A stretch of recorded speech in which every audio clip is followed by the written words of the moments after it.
Good morning, good afternoon, depending on the time zone that you might be tuning in from today. Welcome back to another session here at LendIt Fintech, laying the foundations for a successful BNPL or buy now, pay later offering. We have a really great session ahead of us today. Before I turn it over to the group for introductions and your panel discussion, just a few announcements. As always, we encourage the audience to get involved. So if you have a question, whether it's 5 minutes in, 10 minutes in, 20 minutes in, don't be afraid. Click your Q&A window. You'll have a pop out, throw the question in there, and the group will take those questions, intersperse them throughout the panel. So please, we encourage your participation. Secondly, I wanted to thank Jifiti, Yakov, Maya, for their support. Without partners like you, we can't do sessions like this. We can't do our big events. So we greatly appreciate the support from all of our partners, but specifically Jifiti today. And to the LendIt audience, we have lots of great LendIt events coming up. So please check out lendit.com for our future events. And without further ado, I'm going to turn it over to Yakov and the panel. Yakov, take it away. Todd, thank you. It's great to be here, and thank you for having us. We are thrilled to have such distinguished panelists and really hope to dive deep into some of these exciting developments in the world of point-of-sale finance and buy now, pay later. Before we begin, maybe this is my upbringing. My mom always made sure that I wrote my thank you note before I could open my gift. So let's start with the thank yous instead of waiting for the very end. So as I said before, first of all, panelists, thank you. We will introduce you all in just a moment. And thank you, LendIt Fintech, for hosting. Thank you, Maya from Jifiti, for all of your hard work. And then lastly, to our audience, I'm told that we have an audience of close to 500. If we were sitting face to face, all in one hall, I'm sure we would have been infused with the energy, but this is the second best thing. And I guess the panel can only be as good as its audience gets. So thank you all for participating. So without further ado, even though there will be after our introductions, let me just introduce our panelists today. So we have Andrew Rostami, President of Citizens Pay. Jason Turner, Head of Partnerships, Strategy and Enablement at Barclays Consumer Finance. We have Millie Klenoff, SVP Product Management and Acceptance Solutions at MasterCard, and myself, Yakov Martin from Jifiti. In order to really be able to have a meaningful discussion and try to cover at least some of these areas that seem to be explosive lately and not being a passing trend in any way, shape, or form, I always like to set the framework and define some of the terms that we will be using throughout the session for the sake of our discussion. And once we do that, we'll obviously jump into the actual issues that we'd like to cover today and really understand what it takes for banks and merchants to offer best-in-class finance solutions. And in order to do that, we will focus on the present, on the future, and really hone in on the bank's role in all of this. We'll try to provide some examples and real life anecdotes so you get a real taste of what this looks and smells like, and it doesn't remain purely academic. And in order to do that, let's just very broadly speak about buy now, pay later, consumer finance, point of sale finance, pay in 3, pay in 4.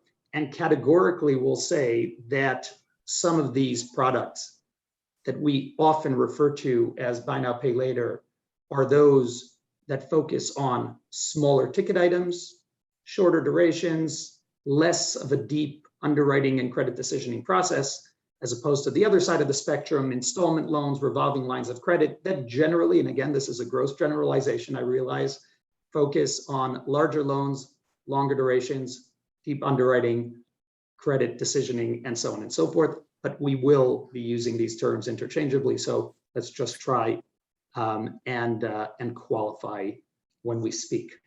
So that was a long introduction, and we'll jump right in today. And I'd like to maybe pose our first question to you, Andrew. When we speak about these loan products, and it does tie into this introduction, quite a broad array, what would you say the types of financial products are needed at the point of sale?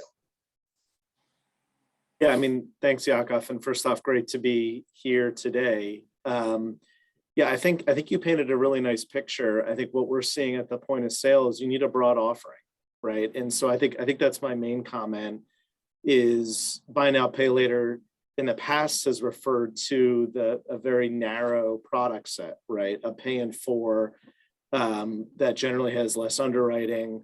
That's generally a certain MDR. It's very straightforward. It tends to be just a checkout option. But what we're seeing in the market is you really need to have the full set of capabilities, as merchants have gotten, rightfully so, much more sophisticated. And so what that means is you generally need a longer term option. Paying in 4 paychecks is not going to cut it for a lot of the consumers, particularly for what they really need to do to fund their dreams and desires, right? Which is more than just buying a pair of jeans, right? So you tend to need a longer term. You tend to need different products, such as not just 0% interest, but other promotional interest and really competitive APR products, because that can get very expensive for a merchant if you're doing a true zero for too long. And then Yakov, I'd say the other side of the product is just all the other capabilities that you deliver to the merchant, right? Integrated marketing, sales support, all these things that drive a truly transformational program versus a much more of an incremental kind of checkout widget type of program. Yeah, Andrew, we're actually, it's great you mentioned some of those other aspects as well, because I'm sure we'll be spending time on them as well. So I will make sure to check back in with you on those. And Neely, following Andrew's answer regarding kind of the broader spectrum, my question is, who should be determining that? Is that predetermined for a consumer? How do you view that type of choice in the eyes of a merchant, of a consumer, or of the provider itself? Good question. And also, by the way, great to be here. And so thank you for having me. In terms of the choice, I think ultimately it is the provider's jobs. And when I say provider, I mean the merchant, the bank, players like MasterCard, right, who are sitting and helping facilitate, to be able to facilitate optionality and choice at really across the full spectrum of the consumer life cycle, whether that's pre-checkout, during checkout, or post-checkout. Now, from a consumer standpoint, they're not going in there, right, and thinking, oh, what loan product do I need for this transaction? They're going with a set of needs. I need to renovate my kitchen. I need to buy appliances. Oh, I'm shopping. I need to buy sweaters. And hey, it's back to school season, and it's really expensive because I have to outfit my 3 kids with all the stuff that they need.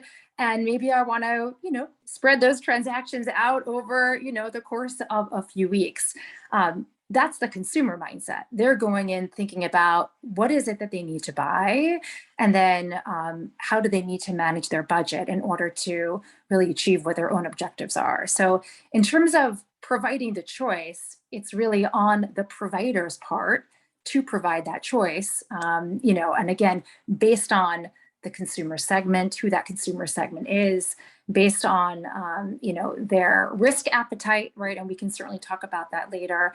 And then, of course, the channels that they want to support. And one thing I wanted to throw in there to Andrew's answer before is that when you're thinking as a provider about the different loan products, also keeping in mind the different channels across which the consumer is going to interact is really important, right? There's, obviously the physical space, there is the digital space, and there's lots of different products. We've got, things like, virtual card numbers, where you can disperse a loan onto that product, and that can be made available to a consumer to use both online, manually keying that in, or in store by pushing those VCNs to a digital wallet that you can use and check out at the point of sale. There's the, online integration for a merchant, right? A button type of integration, or another type of integration, where they're partnered directly with a single provider to power a user experience. So, those are really different products that providers need to be thinking about servicing the range of consumer needs and the range of channels across which the consumers are going to interact. Thank you. You actually led right into the next question that I was going to pose to Jason. But before I do that, just for the benefit of our audience, we only have one Neely. There are two. There are two logos or two rubrics on the screen. We only have one Neely, and just in order to avoid any type of confusion. But Neely, you really touched on. We actually covered the what with Andrew, what credit product should be offered. And then I asked you who should be determining those. And then you led into the next question, which I wanted to pose to Jason, and that is, where should those products exist? Where are those touch points? What do you lately focus on and see to be absolutely important to these types of offerings? Yeah, thanks. And again, thank you, everyone. It's great to be with you today. So I like to see point of sale finance, if you like, as part of a retailer's marketing toolkit. And more over the past few years, I guess, having some sort of offering has become essential rather than something that you don't see everywhere. And then the nature of that offering is then what becomes the marketing activity. So that could sit alongside discounting products, or it could sit as sort of something in the background if the retailer perhaps doesn't want to invest in it or subsidize the interest rate at that particular time for their customers. And that kind of comes into the where it should sit, because it should sit well alongside any other marketing activity that the retailer is doing. Where I like to see it sit to have its most effect, and I guess this is why the retailer has point of sale finance in the first place, is to drive incremental sales. And we've seen proof that the earlier as possible within the journey, so wherever that kind of awareness or discovery stage starts for a customer, be that online, be that in store, be that on an ad somewhere, having point of sale finance as close to the beginning of that as possible is best for customer, because it gives them confidence in their ability to shop. It's better for the retailer because they're able to share their kind of promotional activity that they're investing a lot of money in. The other part of this is what you actually include at the beginning and how to give that security to the customer. So features such as allowing the customer to do soft search eligibility checks up front can just boost that confidence. So it allows them to shop again within their budget, which is a really important feature when we think about responsible lending. But also, as well as shopping with confidence, it ties them into your journey. So those 7 or 8 browser tabs that are open, if they've all of a sudden done a soft search with you, they can shut the rest of them down and be invested in your journey, and they know they've done half of it already. Okay, you actually, it's interesting because you tied back to something that Andrew mentioned earlier, and that is how embedded it becomes, and we'll definitely go back to that as well. You mentioned some of the responsible borrowing or responsible lending. We'll touch on that as well. Jason, I'm going to throw something else at you just in order to start us off on the topic that I like to call banks, meaning we're going to speak specifically about the value that banks bring to this industry. And I'm going to try to limit you just in order to hone in on what you feel is the primary benefit that banks bring to the table in this context. What would you say? Maybe I'll let you have three specific foundations that banks bring to the table in this buy now, pay later point of sale finance space. I might have to combine a few together to hit my 3, but I'll try my best. So I think the first one comes with regards to a trusted consumer brand. And that kind of goes without saying, as you see high street banks, many relationships with customers, and I'll touch on that in a moment. But the trust that we can bring both to consumers and clients kind of sets the other 2 things in motion that I want to mention. So for clients, what they're looking for, so the merchants, is stable platforms. They're looking for people who understand the regulatory environment. They're looking for someone who they know is a relationship-based business. And I mean, at Barclays, we're 320-something years old now and have built that on relationships with customers and merchants over the years. So that kind of solid foundation for a client and knowing that we're trying to work for our mutual best interest is really important there. And that kind of flips across to the customer side as well. So what consumers are looking for now is for we're peppered with marketing emails all day, every day. And Barclays has relationships with many consumers in the UK and other jurisdictions. And we're able to look for appropriate offers for those consumers and kind of match customer need with a retailer. So by being able to do that in a trustworthy environment, by being able to put those two together across a broad number of clients and customers, that's why banks play a really important part. So the security and trust of the brand in general, leading into that client and customer experience and bringing those two together. Okay, you definitely kept within the three. Andrew, back to you. As you mentioned this before, and this may tie into the same topic, maybe the sophistication, even on the product side, that the banks can bring to the table that other players may not have the capacity to do. Well, first off, I loved hearing Jason's response to that, and hearing other people talk about that makes you feel even better about it. So I love the points Jason mentioned around building trust and being at a place that is going to be around and will make safeguard your information, and also do the responsible thing for the consumer, right? And that's a big part of what the banks think about. And really the positive side, a lot of the positive sides of the regulatory frameworks that we operate in is that it is for the end consumer in mind, right? So we don't have models where late fees are a significant portion and you got gotchas at the end. We don't have models where we extend credit, where we think the consumer that doesn't have a great chance of paying that off. That's not the right thing for the consumer. And then that's the right thing for the merchant, because that you don't want to have a transactional sale that you sell one day and then the consumer is really not in a good shape and they'll never shop back at that merchant's brand. So, I mean, the financial responsibility and the trust, I think is huge. I'd say the other piece to your point, Yakov, is absolutely about the sophistication. Is when a bank tends to engage in this, they tend to think fairly end to end of what needs to be there, not just kind of one widget. So it tends to be multi-channel, which banks have great experience in: retail, online, telesales.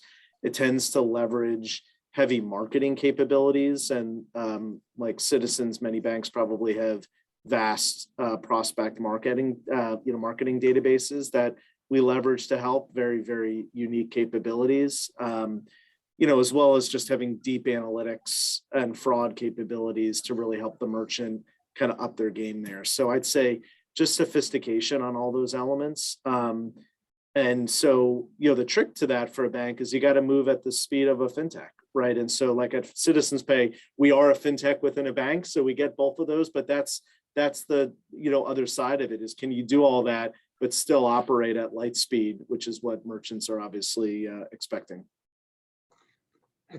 Okay, again, it's funny because just a note to the audience, didn't share the questions ahead of time, and it just seems like one question or one answer leads into the next question, which makes my life a whole lot easier. So thank you for that. And Andrew, and I'm going to go back to you on that on speed as well in the next segment.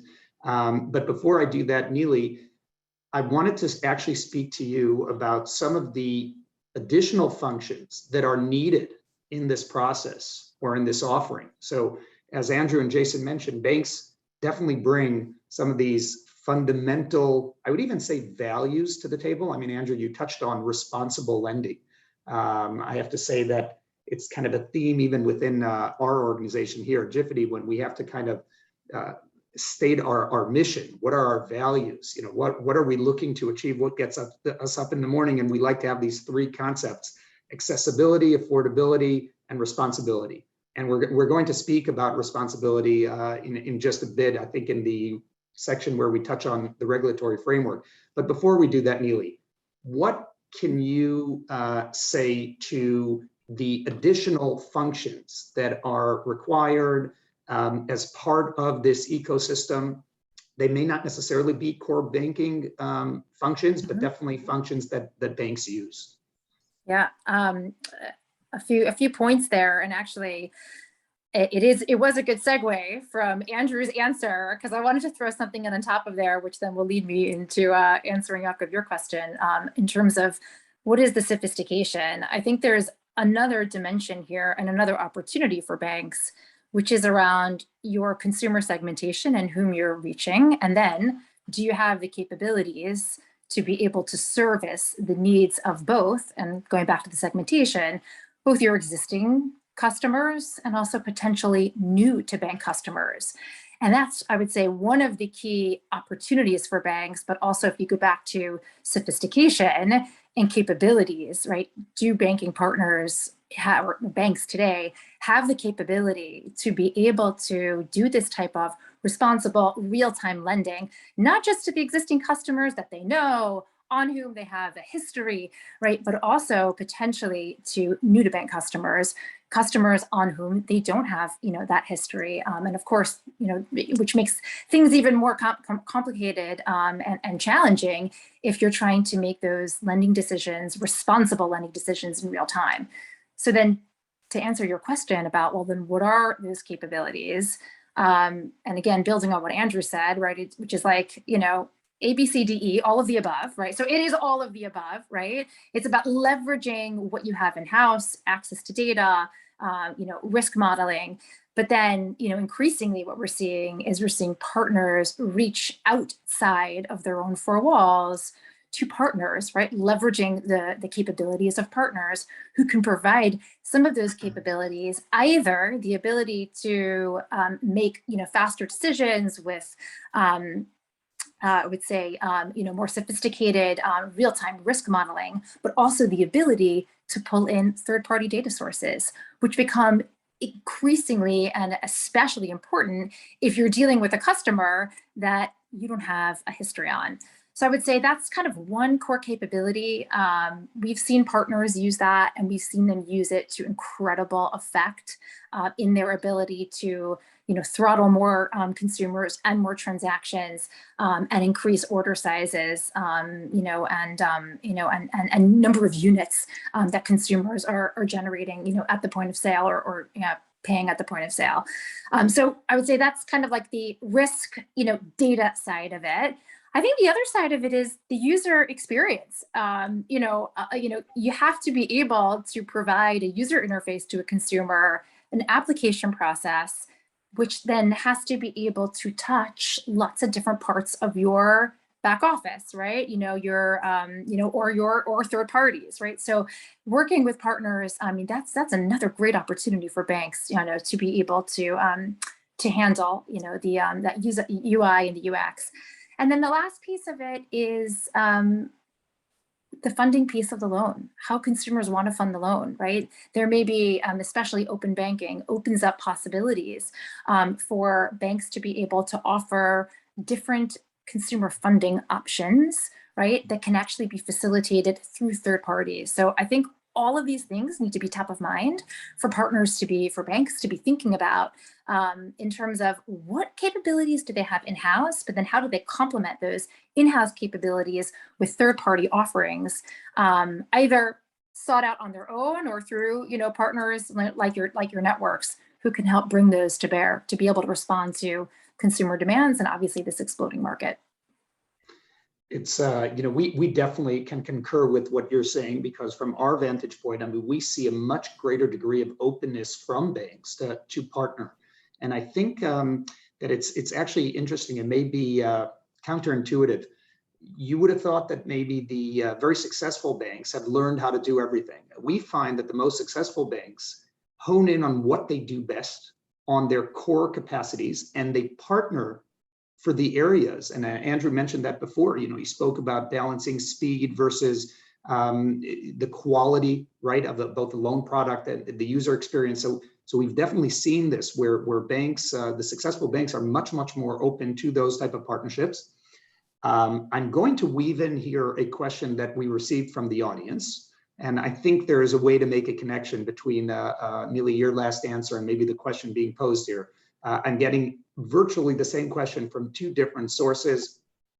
David Fry, we're going to try to address your question. And then Herman Yampolowski, we're going to try to address yours as well. And I'm not going to assign this to anyone. So anyone who wants to take a stab at this, that's fine. I may be able to add something here as well. It may tie into this partnership answer of yours, Neely, and may not. The question revolves around different underwriting processes between buy now, pay later and big ticket or traditional point of sale finance. Does buy now, pay later, in essence, because it doesn't involve as much of an underwriting and credit decisioning process, does that mean that the provider generally or necessarily takes on additional risk? How do these two things play together or not? So I can take a stab of that from Barclays Partner Finance perspective in the UK. So our current focus is around generally higher ticket value items. So we sit as the point of sale lending arm of Barclays within the UK. And our minimum transaction value currently goes down to £250. So sort of touching the top end of the unregulated buy now, pay later sector. I think regardless of the lending type or the asset that it's for, the product it's using, or the ticket value of the item, that responsibility still sits there to ensure that a customer is able to afford to pay their loan back, and you're making the correct decision, not just now when you're assessing them, but also the responsibility for the future as well. So we have obligations to assess the customer's creditworthiness now, and also to make sure we're with our best efforts, making sure the customer can make those payments through the duration of the loan.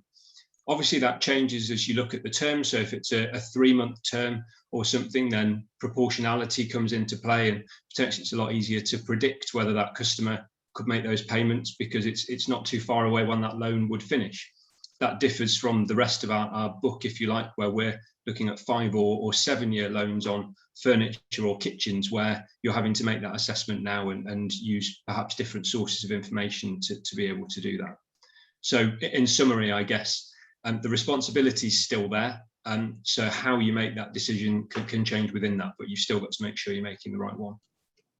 Okay, so in, sorry, Andrew, please go ahead. No, I was just going to build on that. I think the merchant isn't typically going to take the risk. So really what you're looking at is the merchant pays for it, right? And so the pricing on the pay in full is not trivial, right? And for giving lending for consumers over an ultra short period of time. So it's a fairly expensive product for the value that you can get, right? And so I think it's on the merchants that, because there's a lot of credit costs there because there's very limited underwriting. So it becomes more of just a math problem, right? Where, hey, the merchant's paying a lot, and are they seeing the incremental value of that? And I do think a lot of merchants, particularly more sophisticated ones, are looking at that and saying, okay, am I willing to pay 3, 4, sometimes more than that times interchange, because I think I'm getting incremental lift from someone splitting their payments for $100 pair of jeans? Like, does that make sense? Am I getting enough incremental lift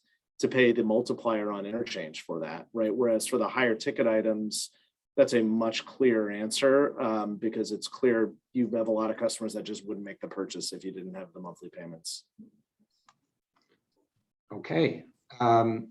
It's amazing, when we, as soon as answers or questions are answered, then often they trigger additional questions.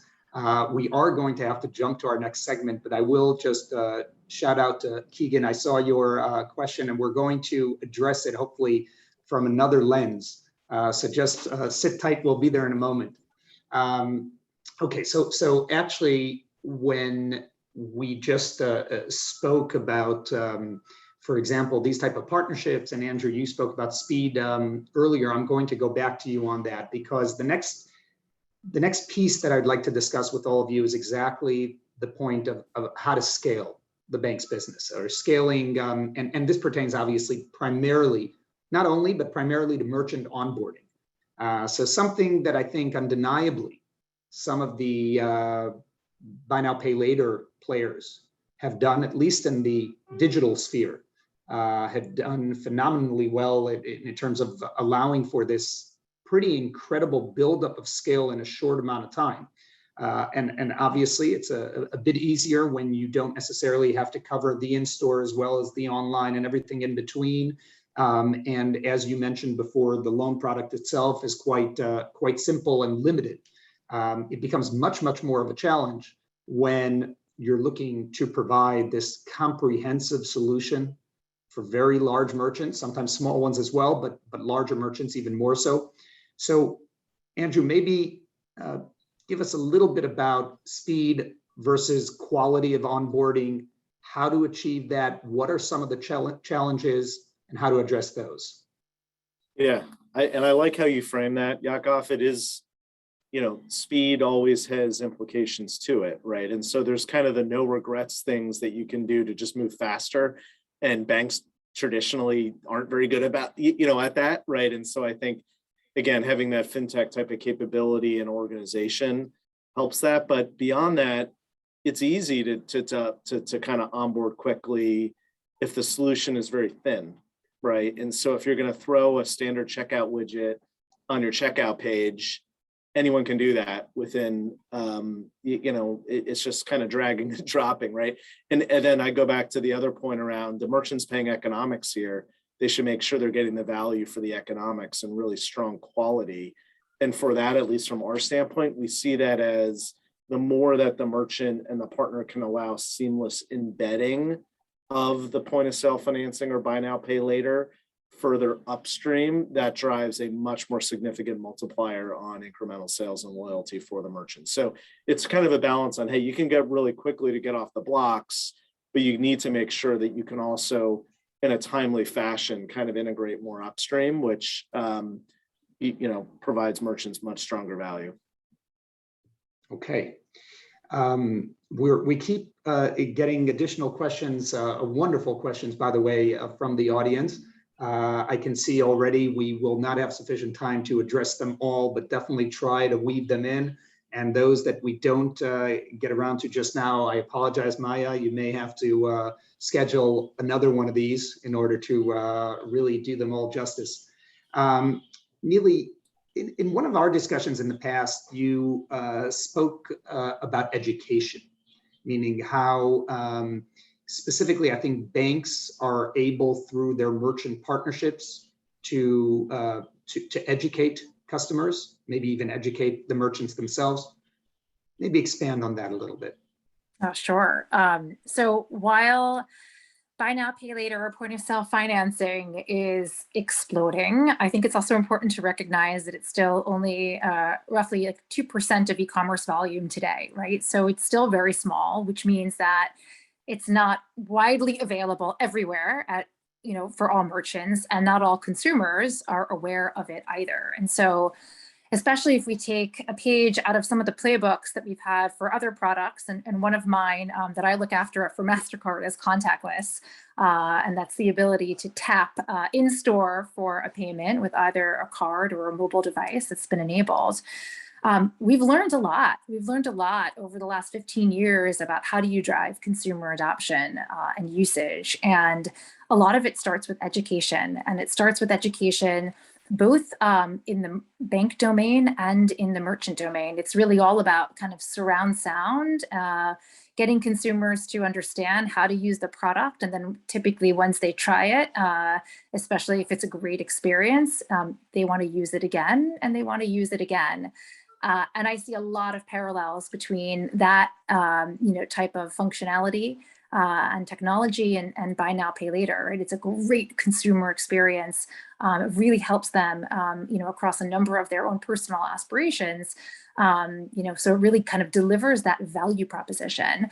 But again, it's still not, again, in the scheme of things, right, not that widely used. So it's important for really any partner, provider who's getting into this space, right, banks or merchants, to think about what are the ways to engage. And we've heard some of them, by the way, already. So I'll build on some of the stuff Jason, was saying earlier. But, first and foremost for a bank, right, you've got channels, right? You've got your website applications, you've got your mobile banking applications, you've got call centers. These are channels with whom, consumers are engaging all the time, either reactively or proactively. And those are, I would say, essential, right, to being able to notify consumers that this solution is available to them, especially because I think Jason was saying this before, right? Giving the consumer the ability to get that loan before they go shopping so that they are empowered, right, to shop with the loan is going to translate into higher sales, and conversion for merchants. So really powerful opportunity to, in general, notify consumers, but also, pre-notify them and engage them before they even go shopping, to materialize all of the benefits. And then I would say the same, by the way, I know your question was about banks, but I would say the same thing on the merchant side, right? Do you have the capabilities? Is your integration supporting notifying the consumer, again, whether it's online or in store, that these options are available to them, and using all the channels within your disposal, whether that is, your online channel or those in store, even merchant ambassadors. And I know we're starting to talk about, what that physical in-store experience is starting to look like. All of those channels, can and really should be leveraged to start to drive more usage and adoption broadly of POS finance, point of sale financing, and buy now, pay later. I want to actually touch on one of the elements that you mentioned just now, and I think mentioned previously, in terms of where the customer journey begins, how early in the process we're able to engage. If we actually think about it, when the credit product is only offered at point of sale or at checkout, fundamentally, it is not a credit product. Yes, it functions as a credit, but it's a payment method, meaning all of the decisions have been made, right?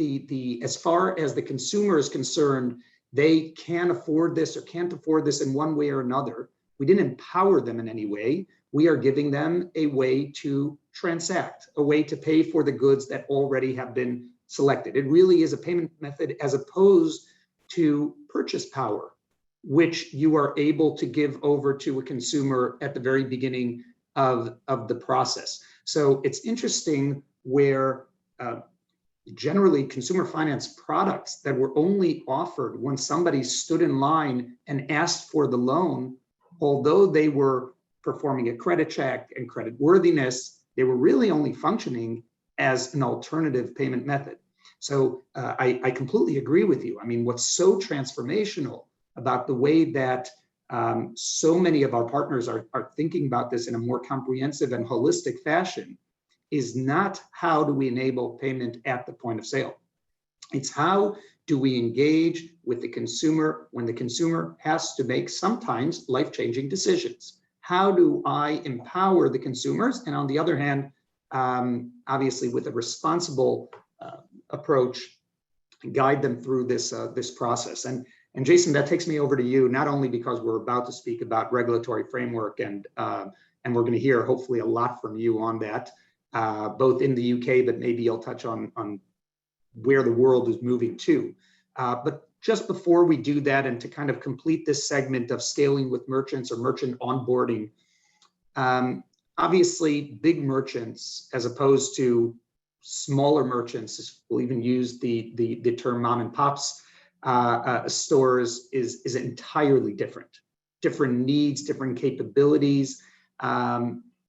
But maybe touch a little bit on those. Is one of them completely out of scope? If they are all in scope, how does one juggle those two? How does one cater to such a broad type of audience in the merchant industry? So yes, there are very different kinds of merchants out there, and particularly I think the last 18 months to 2 years have created an even faster acceleration of change within these businesses. Clients who would have had a single jewelry store, for example, before, I'm recollecting one of our recent partners that we've acquired, now does 99% of their business online. And who would have ever thought people are spending £5,000 plus on a watch over the internet? And I think as the merchant changes, their requirements change, both from a technology perspective, but also from what they expect of a partner. So we've got some of our largest partners are electrical manufacturers, and they require a lot from Barclays as a partner.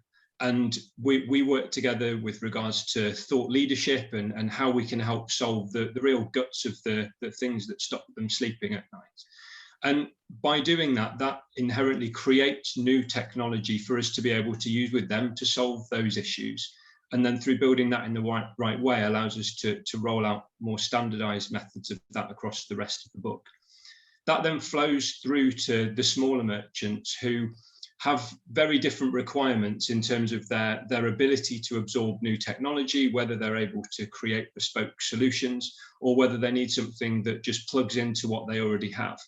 And that's where I think banks face a challenge, is how we can turn something that's very much a bespoke relationship-based play into something that is ubiquitous across a variety of different merchants, their needs, their customers' needs, the channels they operate through, and what technology platforms they have in already. So finding those interlinking pieces, again, going back to something Lily and Andrew both mentioned earlier with regards to partnerships, is definitely a way forward with that sort of thing. Okay. And I'm going to try to race through the next section, even though I think it's incredibly interesting and we're seeing a lot of movement, and that is the area of regulation. And Jason, we're going to start with you, mainly because we see quite a bit of this happening already in the UK, maybe a little bit before it takes place in other places around the world, although they're catching up. And also because you once coined a term, and here's the stage where we're going to take your term and really spread it to the broader audience. You called it positive friction. And I absolutely loved that term. It meant so many things on so many levels and actually brought it into life or down to the ground. So speak to us a little bit about where this is going globally in terms of regulation and what you mean by positive friction.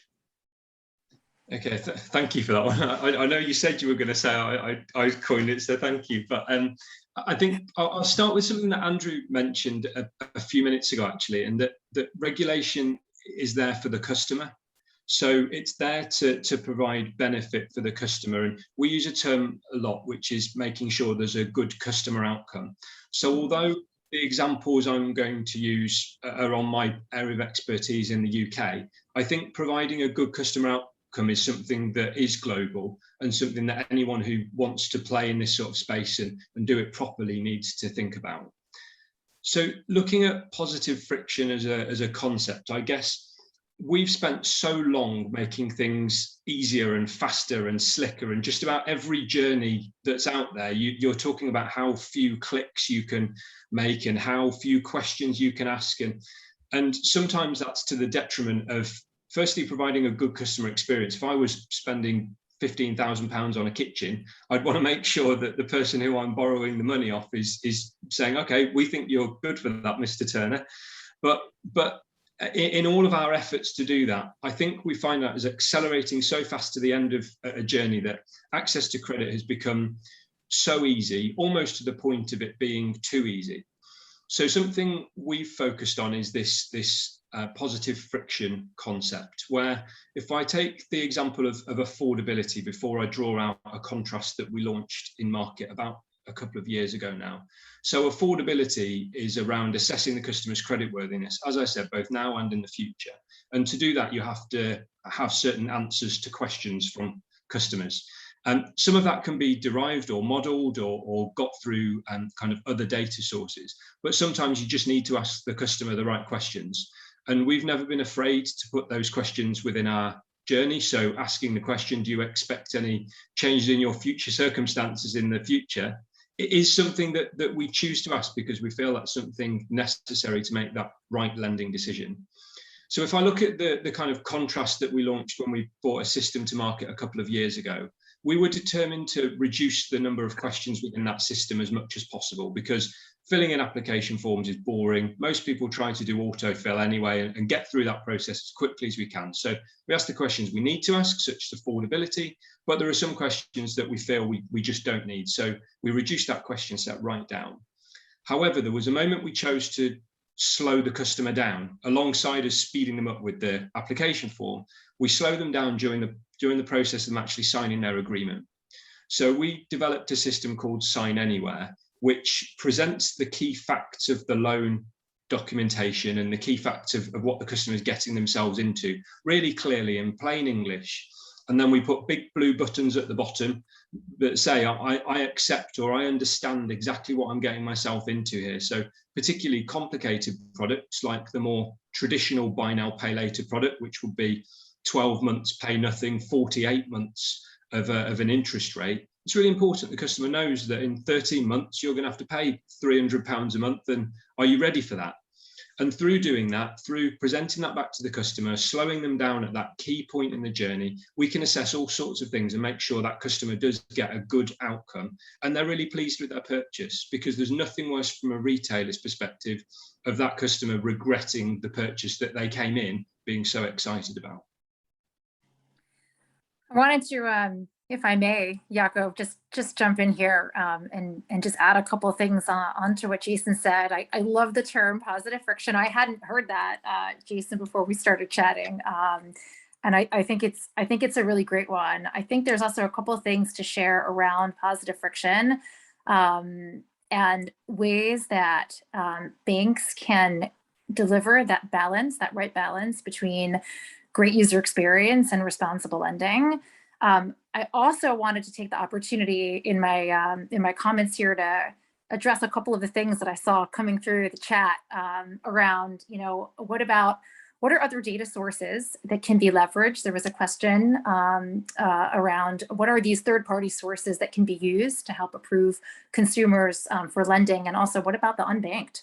What about the folks that don't have, a solid credit history? And so I'll kind of bring a few of these things together because a lot of the partners that we work with, both in-house at MasterCard with Finicity, which is our, a company that we acquired, as well as other partners that we work with. And by the way, our, part of our strategy here is bringing forward products and partnerships to help banks and merchants be able to offer buy now, pay later.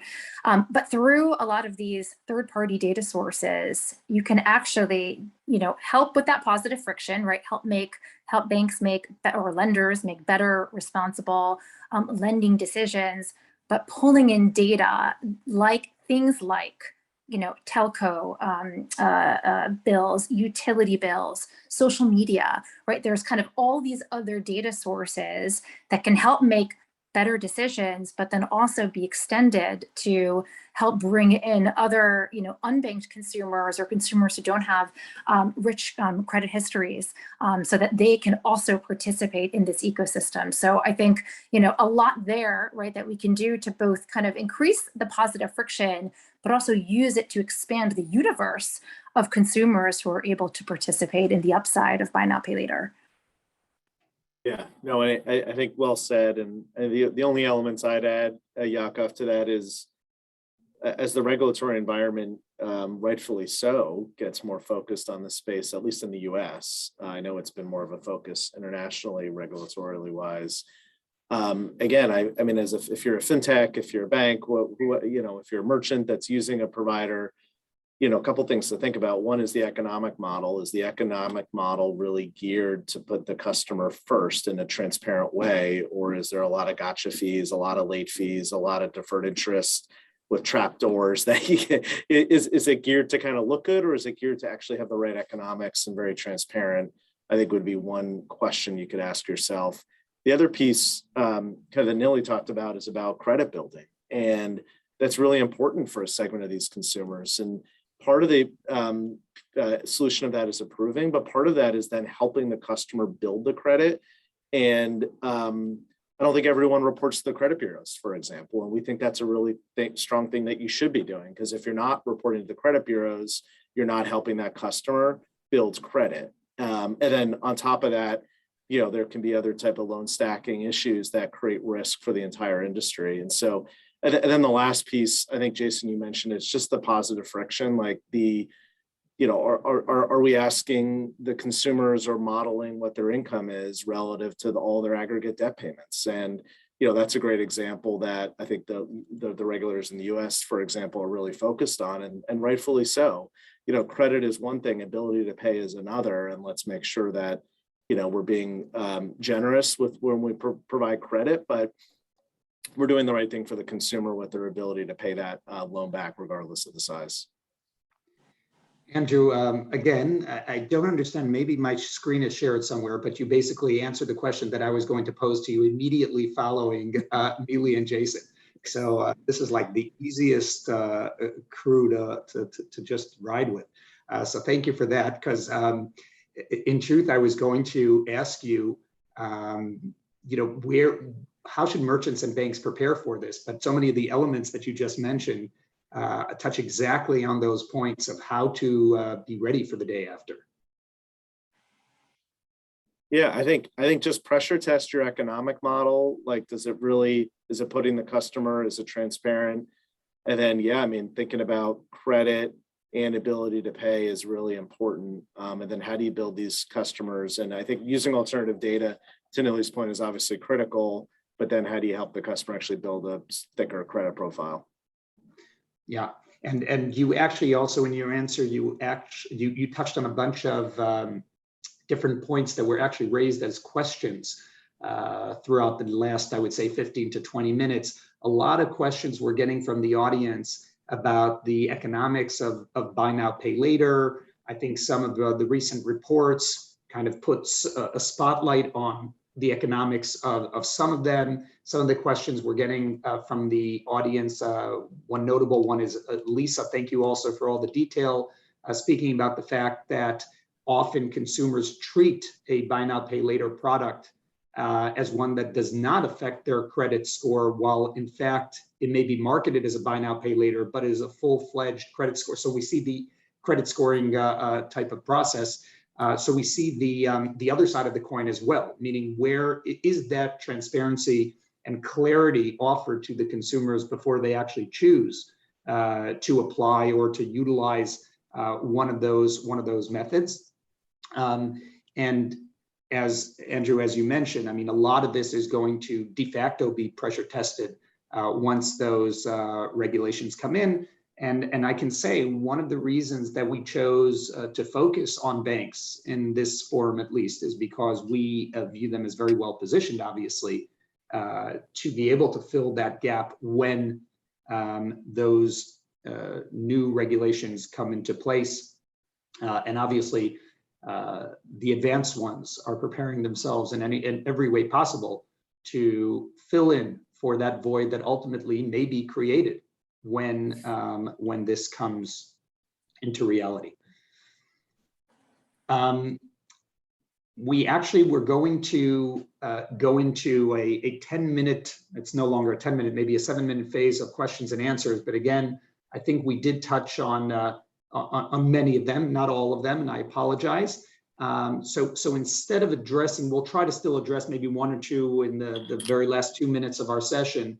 But before we end, and I'm going to open the floor here, any notable examples, with names, without names, of projects, of products, of launches that you have been involved in that you think are worth speaking about a little bit? I can jump in quickly. I would just say, I mean, at Citizens Pay, we're very proud to really focus on the larger enterprise side of the market, based on the sophistication of capabilities. So, when you get your iPhone and you're upgrading it from Apple, that's a program. For example, Microsoft embedding financing into the All Access program, which is a great program, by the way, if you haven't checked that out.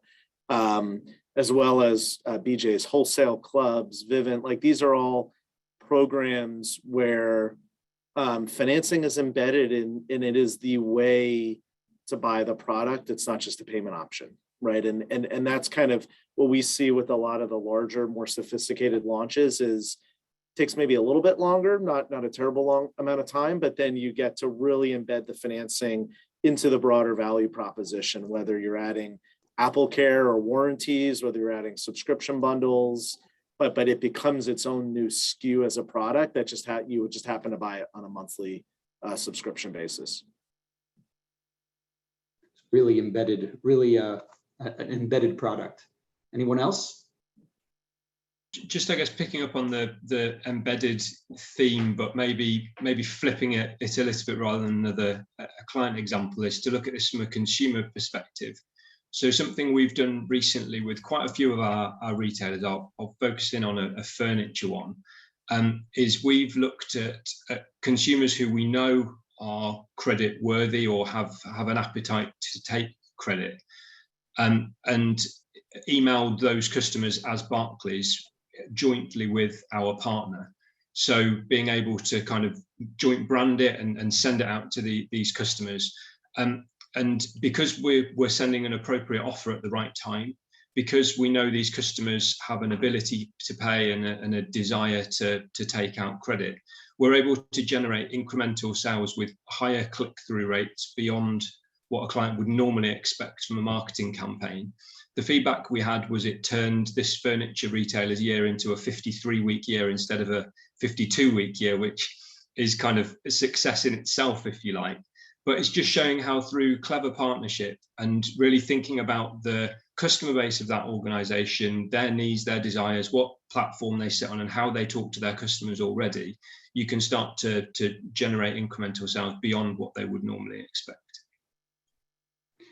Okay. We actually don't have much time, so just a few closing remarks. I know that we're going to leave 2 minutes at the very, very end for Todd to kind of reappear here. So just before I end off, I want to make sure that anyone who has anything to add can do so. I'll jump in. Sure.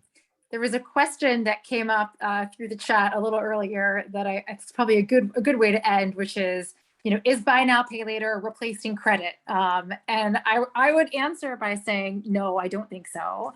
I think this really comes down to providing consumers with more choice and more flexibility, and giving them more optionality. We're going to continue to see, I think that's the one thing we know, we're going to continue to see options emerge, whether it's buy now, pay later, or it's something else in the future.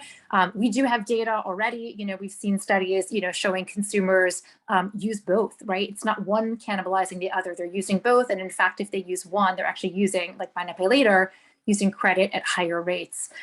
So I would say I don't have a crystal ball, but I can safely say, the answer to that question is no. But again, banks, merchants need to be mindful of what these increasing consumer expectations are, and then building their product lines, building their user experiences to be able to provide that consumer choice and that optionality, across different channels. And certainly that is the fundamental principle underlying all of MasterCard's product and partnership approach. Okay, thank you. I see Todd has reappeared, so just allow me one last time to thank you so much for joining us. Thank you to our panelists for your partnership in this webinar. Hope it was informative. Maya, I really enjoyed myself, so if you feel like it, go for another. Oh, we would like that as well. But thank you, to Yakov, to Jason, to Andrew, to Neely, to the audience, certainly to Maya behind the scenes, who's been a pleasure to work with. I can tell you, we do a lot of these webinars. This was one of the more interactive, engaging webinars we've done in a while. I think you came close to the record of questions, which was definitely over 20 in an hour-long session. So clearly, buy now, pay later is a hot topic right now. Thanks again to Jifiti, to our audience, to our panelists. And for the audience, there's other things coming up at LendIt, not only digital, but we also have some in-person events in Miami in December, in Miami in February, and then in New York in 2022 in May. So check out lendit.com for all the stuff we have coming up. Thanks again to our panel and to our audience. Everyone, enjoy the rest of your day. Thank you. Bye. Thank you. Bye.